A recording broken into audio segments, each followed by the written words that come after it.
বর্তমান সময়ে জনপ্রিয় কমেডি জুটি মোশাররফ করিম ও দেবন্তী। দিন দিন বাংলা নাটকের জনপ্রিয়তা বেড়ে চলেছে, সেই ধারাবাহিকতায় আবারও নতুন নাটক নিয়ে হাজির হয়েছেন জনপ্রিয় এই জুটি।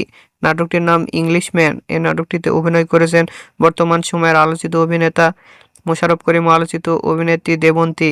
এ নাটকটি রচনা ও পরিচালনা করেন বরেন্দ্রনাথ। এই নাটকটি খুব শীঘ্রই এনটিভির পর্দায় দেখতে পারবেন। আপনারা দেখতে চাইলে অবশ্যই এনটিভির পর্দায় চোখ রাখুন এবং নিয়মিত নতুন নতুন নাটকের আপডেট পেতে হলে চ্যানেলটিকে সাবস্ক্রাইব করে রাখুন। পরবর্তী ভিডিওর জন্য অপেক্ষা করুন।